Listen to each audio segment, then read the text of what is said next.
दोस्तों नमस्कार। किसान इन सॉल्यूशन में आपका स्वागत है। क्या आप चाहते हैं कि मैं अपने बीमे की प्रीमियम कम समय तक दूं और मैच्योरिटी कुछ समय बाद जब मुझे पैसे की आवश्यकता हो इस हिसाब से निर्धारित कर लूं? क्या आप चाहते हैं कि मेरे पैसे पर ब्याज बैंक एफडी से भी अधिक मिले, साथ में रिस्क कवर फ्री? यदि हाँ, तो आपके लिए यह प्लान बहुत उपयुक्त है। जानने के लिए पूरा वीडियो देखिए। और हाँ, यदि आपने इस चैनल को अभी तक सब्सक्राइब नहीं किया है तो सब्सक्राइब कीजिए, साथ ही बेल बटन दबाइए जिससे हमारी आने वाली वीडियो सबसे पहले आपको मिले। आइए दोस्तों, शुरू करते हैं प्लान जीवन लाभ। वही जीवन लाभ पॉलिसी। जीवन लाभ पॉलिसी क्यों? क्या ये बच्चे की हायर एजुकेशन के लिए कार्य कर सकती है? क्या ये बच्चे की पढ़ाई के लिए कार्य कर सकती है? क्या ये हमारी ओल्ड एज की प्लानिंग के लिए कार्य कर सकती है? क्या ये बेस्ट इन्वेस्टमेंट है और वो भी रिस्क कवर के साथ? तो दोस्तों, इन सभी का उत्तर होगा हाँ। जानने के लिए देखते हैं कैसे।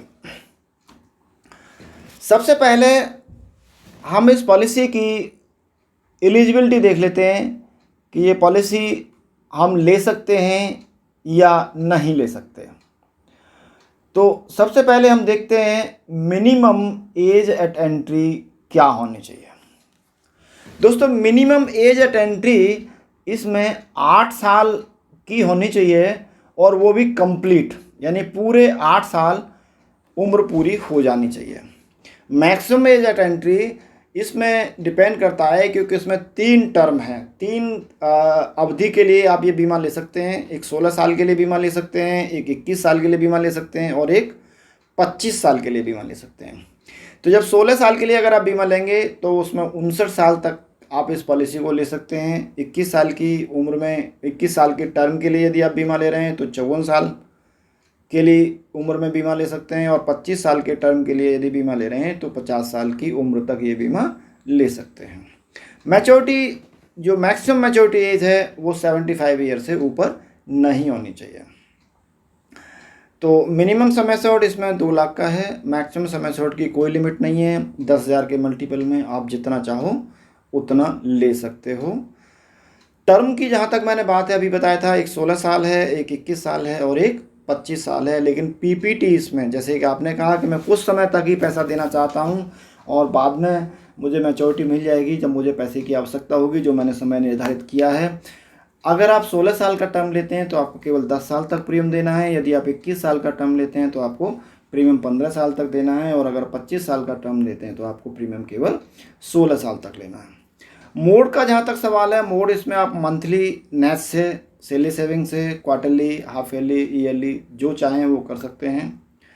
और इसमें ग्रेस पीरियड जो है 15 दिन का अगर आप मंथली मोड लेते हैं जिसमें नेच और एसएसएस आता है, और अगर quarterly, half yearly, yearly mode लेते हैं तो आपको 30 दिन का इसमें ग्रेस पीरियड मिलता है।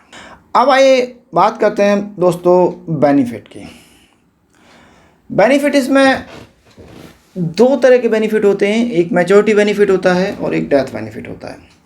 Maturity benefit at the time of maturity, जितने का हमने बीमा लिया है समय से, और प्लस उसके साथ जो वेस्टेड, जो रिवर्सरी बोनस जो इकट्ठा हुआ है वो जो हर साल डिक्लेयर होता है, और लास्ट में फाइनली एडिशनल बोनस है। इन तीनों चीज़ों को मिला करके हम मैच्योरिटी अमाउंट पे कर देते हैं। हाँ, यदि डेथ बेनिफिट में तो समय से और जितने का हमने बीमा लिया है वो, साथ में vested simple reversionary bonus plus final additional bonus यदि उस समय तक लागू हुआ है तो उसमें मिल जाएगा, क्योंकि फाइनल एडिशनल बोनस 15 साल टर्म होने से बाद ही लागू होता है। अगर 15 साल से पहले अगर कुछ मिसहैप हो जाती है तो उसमें समय से और वेस्टेड सिंपल रिवर्सरी बोनस ही आपको मिलेगा।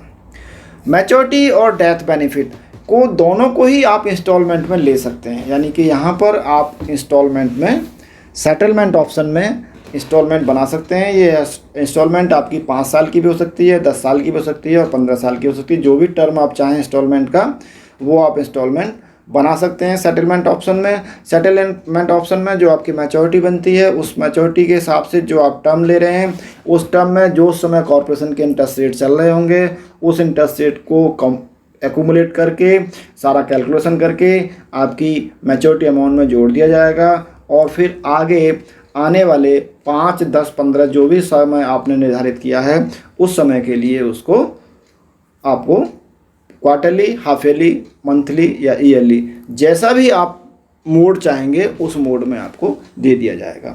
लेकिन ध्यान रहे ये अमाउंट सेटलमेंट ऑप्शन के बाद 5,000 मंथली, 15,000 क्वार्टरली, 25,000 हाफ ईयरली और 50,000 ईयरली से कम ना हो।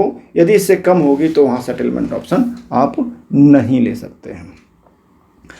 दोस्तों, राइडर का जहाँ तक सवाल है, इस पॉलिसी में आप अपने रिस्क कवर को इन्हेंस करने के लिए और भी ऑप्शनल सुविधाएं इसमें दी गई हैं। यदि आप एक्शन बेनिफिट राइडर ले सकते हैं जिसमें आपको अगर in case of death accident से होती है तो जितने का समय शॉर्ट बेसिक होता है उतना समय शॉर्ट और मिल करके उसमें आपको डबल पेमेंट हो जाती है।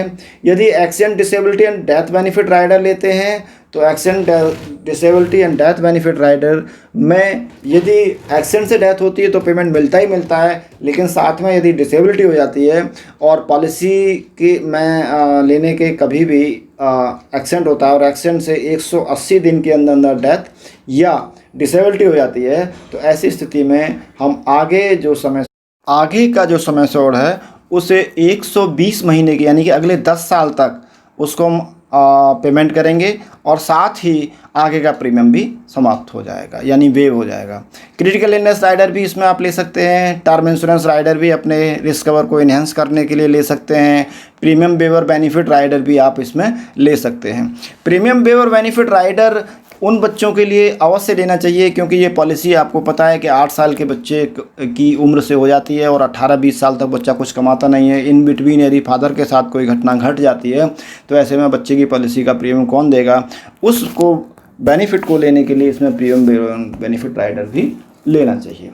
अब बात करते हैं लोन, सरेंडर और revival of lapse policy. Loan का जहाँ तक सवाल है, पॉलिसी को 2 साल पूरे चलते हुए हो जाएं और 2 साल का प्रीमियम यदि पूरा मिल जाता है तो इस पॉलिसी पर लोन लिया जा सकता है।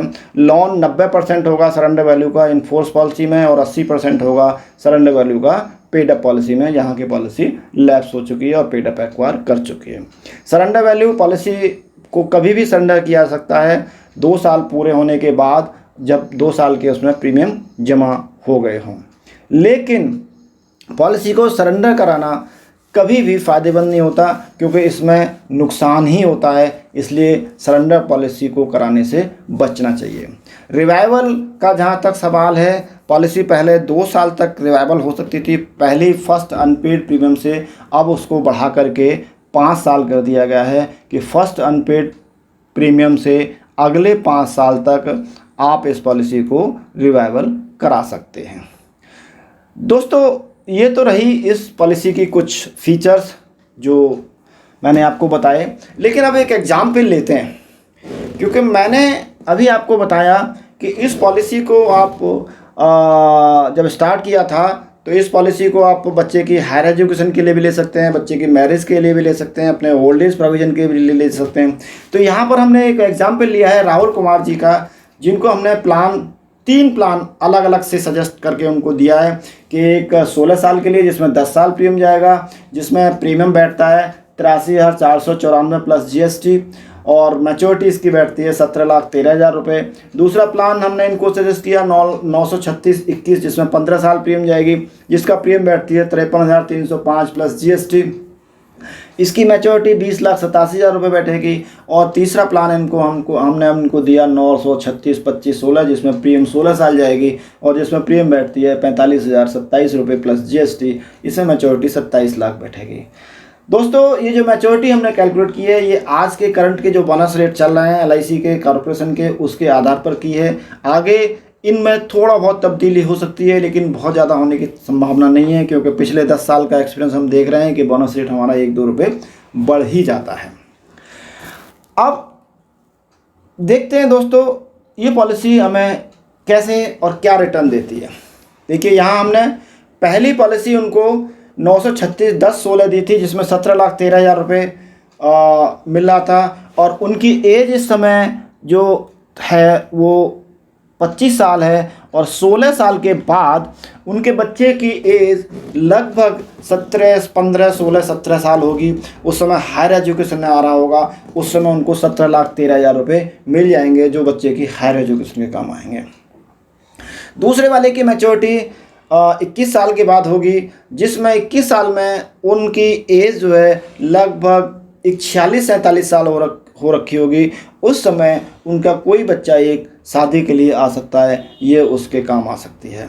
और चौथा हमने 25 साल का टर्म दिया, जब उनकी एज लगभग 50 साल से ऊपर होगी, उस समय उस पॉलिसी की मैच्योरिटी मिलेगी।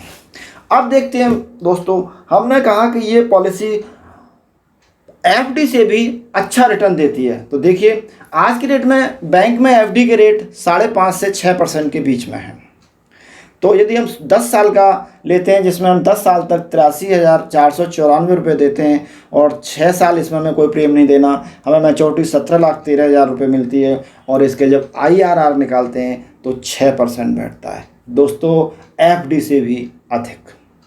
और यदि हम यही बात 15 साल के लिए प्रीमियम दे करके 21 साल की टर्म की बात करते हैं, तो ये IRR जो है वो 7% बैठ जाता है, यानी बैंक एफडी से भी अधिक। और साथ में risk cover free, tax saving free, ATCC free, maturity tax free, हर चीज़ फ्री। और तीसरा, यदि हम 25 साल का टर्म लेते हैं और मैच्योरिटी लेते हैं, तो इसमें मैच्योरिटी मिलती है हमें 27 लाख रुपए और इसमें IRR बैठता है 8%। तो देखो दोस्तों, बैंक एफडी से कहीं ज़्यादा 1.5 गुना आपको इन्वेस्टमेंट पर आपके पर रिटर्न मिल रहा है इस पॉलिसी में। और साथ में 30 लाख रुपए का रिस्क कवर और एक्सीडेंट के साथ 60 लाख रुपए का रिस्क कवर। क्यों कि हमने 10-10 लाख की 3 पॉलिसियाँ ली हैं और 3 पॉलिसियों का 30 लाख रुपए समय से हुआ, 30 लाख उसका डबल एक्सीडेंट का 30 लाख रुपए। मैक्सिमम समय से और एक्सीडेंट का हम 1 करोड़ रुपए तक का ले सकते हैं। सारी पॉलिसियों को मिला करके जो हमने पहले भी पॉलिसियाँ ले रखी हैं उनको भी इसमें ऐड कर लिया जाएगा, उससे ऊपर एक्सीडेंट बेनिफिट नहीं मिलता। तो फिर मैं रिपीट करता हूँ, 8% IRR के साथ risk cover free, maturity tax free, section 80CC में रिबेट, ये सभी इस पॉलिसी में उपलब्ध हैं। तो सोचिए मत, अभी इसी पॉलिसी को समझने के लिए अपने एडवाइज़र को कॉल कीजिए, पॉलिसी कराइए। और हाँ, यदि मेरा ये वीडियो आपको पसंद आया हो तो लाइक कीजिए। वीडियो सुनने के लिए आपको धन्यवाद।